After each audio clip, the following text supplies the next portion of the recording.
Bayangkan, Anda adalah seorang pengungsi, baru saja meninggalkan kampung halaman, diusir, dihina, dan dikejar-kejar. Lalu, Anda tiba di suatu kota yang baru, tanpa rumah, tanpa benda apapun yang Anda miliki. Apa yang akan Anda bangun pertama kali?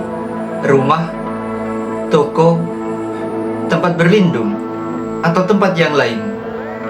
Tapi Rasulullah SAW justru membangun masjid, sebuah pilihan yang mengubah sejarah umat manusia. Masjid tersebut adalah Masjid Nabawi, yang dimana kita bisa masih merasakan keagungan masjid yang dibangun Rasulullah SAW hingga saat ini. Kita masih bisa merasakan bagaimana cinta yang tertanam dalam sampai saat ini. Itulah masjid yang dibangun dengan suka dan cinta.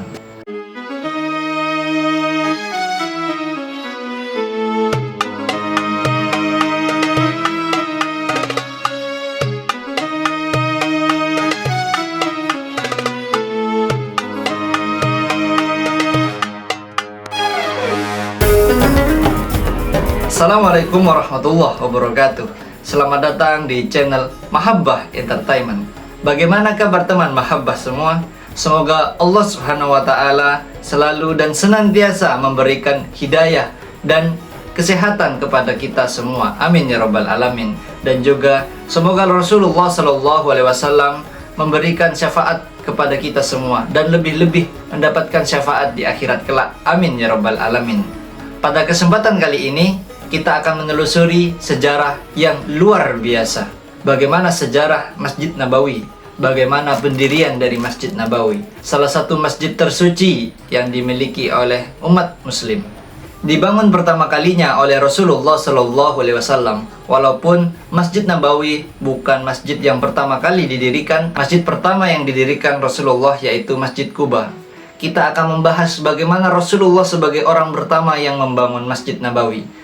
Tapi ini bukan hanya tentang bangunan, ini tentang akidah, perjuangan, dan kecintaan kepada Allah Subhanahu wa Ta'ala. Pada tahun 622 Masehi, atau pada saat Nabi Muhammad SAW hijrah dari kota Mekah ke kota Yastrib, yang kelak Yastrib tersebut kita kenal dengan kota Madinah Al-Munawwarah. Pada saat itu, Rasulullah bersama para kaum muhajirin dari Mekah ke kota Madinah. Rasulullah melewati jalur yang bukan jalur umum. Kenapa? Karena saat Rasulullah tersebut, Rasulullah menghindari untuk ketemu kepada musuh-musuh beliau, sehingga perjalanan itu memakan waktu yang lebih lama. Singkatnya, ketika sampai di kota Madinah, Rasulullah dan kaum muhajirin disambut oleh penduduk kota Yastrib, yaitu kaum Ansor. Lalu unta betina beliau yang berwarna putih berjalan perlahan di antara sambutan penduduk kota yang sangat mencintai Rasulullah SAW.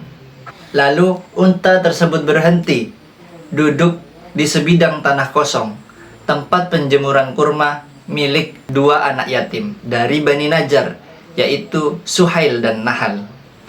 Mereka berdua ingin menghadiahkan tanah tersebut kepada Rasulullah SAW. Akan tetapi Rasul dengan penuh keteguhan menolaknya. Beliau tidak ingin membangun di atas pendirian yang tanpa hak. Maka tanah tersebut pun dibeli oleh Rasulullah dengan harga yang sesuai. Dan disinilah kelak Masjid Nabawi berdiri.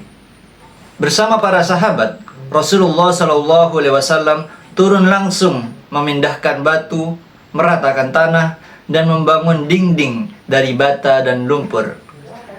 Tiang-tiang masjid terbuat dari batang kurma, atapnya dari pelepah dan dedaunan, tanpa arsitek mewah, tanpa upah yang besar, tapi penuh dengan cinta dan penuh ibadah.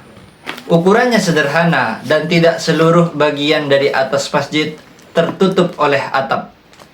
Kiblatnya menghadap ke Baitul Maqdis di sebelah utara, bukan ke Ka'bah. Sebab saat itu belum turun wahyu perubahan arah kiblat. Di samping masjid, Rasulullah membangun kamar-kamar kecil, tempat di mana istri-istri beliau tinggal. Di sana beliau tinggal bersama Aisyah dan Saudah. Masjid ini bukan hanya tempat sholat, tapi juga pusat dakwah, majelis ilmu, tempat menyambut tamu, bahkan ruang sidang pemerintahan. Disinilah Islam tumbuh, disinilah peradaban dibangun. Batu demi batu, bukan hanya mendirikan tembok, tapi menyusun umat.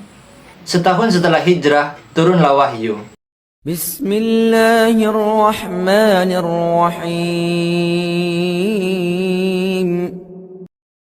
Qad nara taqalluba wajhika fis samaa, falanuwalliyannaka qiblatan tardaha. فَوَلِّ وَجْهَكَ شَطْرَ الْمَسْجِدِ الْحَرَامِ. Allah memerintahkan Rasulullah dan umat Islam untuk mengalihkan kiblat dari Baitul Maqdis ke Ka'bah di Mekkah. Maka arah kiblat salat pun berubah dari utara ke selatan. Beberapa pintu dirubah, sebagian ditutup dan sebagian dibuka. Bagian utara masjid tidak dirobohkan, justru diberi atap seadanya, dan disitulah tempat yang kemudian dikenal dengan nama As-Sufah. As-Sufah adalah tempat bagi mereka yang tinggal di masjid, para fakir, kaum muhajirin yang belum punya rumah, bahkan orang-orang yang memilih hidup dengan zuhud. Mereka tinggal di sana bukan hanya untuk berlindung, tapi untuk menuntut ilmu dan dekat dengan Rasulullah SAW.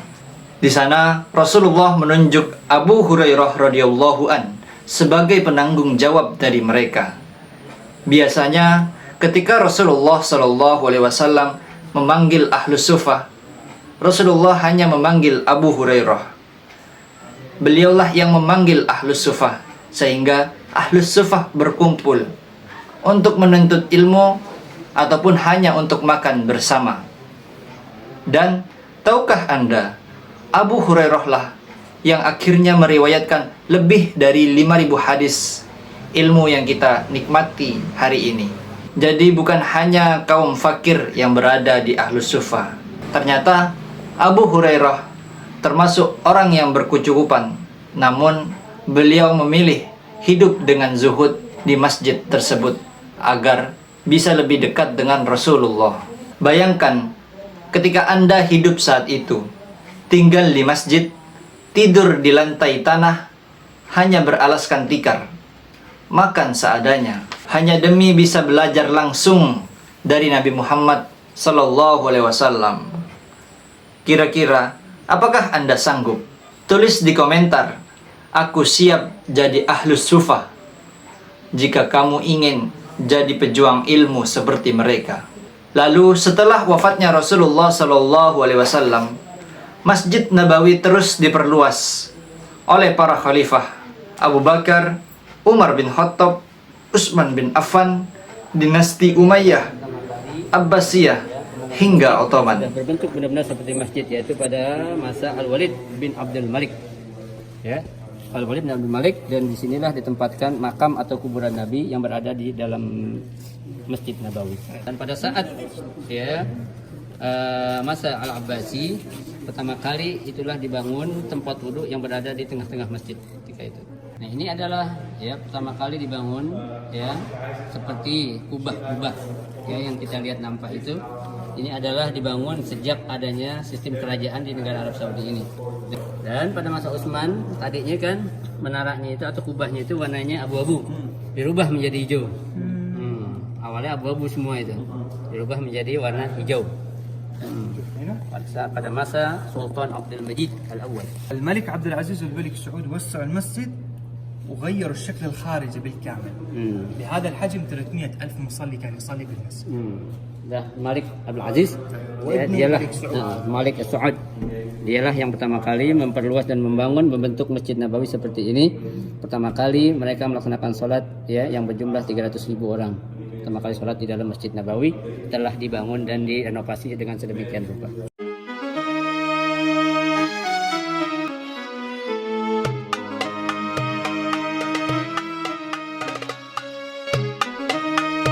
Hari ini Masjid Nabawi bisa menampung lebih dari 1 juta jamaah. Tetapi pondasinya tetap sama, cinta kepada Allah dan Rasul-Nya. Disitulah Nabi dimakamkan bersama 2 sahabatnya, Abu Bakar dan Umar. Tiada tempat di dunia ini yang lebih agung setelah Masjidil Haram kecuali Masjid Nabawi. Masjid ini dibangun bukan oleh arsitek, tetapi oleh cinta. Bukan hanya dibangun oleh uang, tetapi dibangun dengan iman.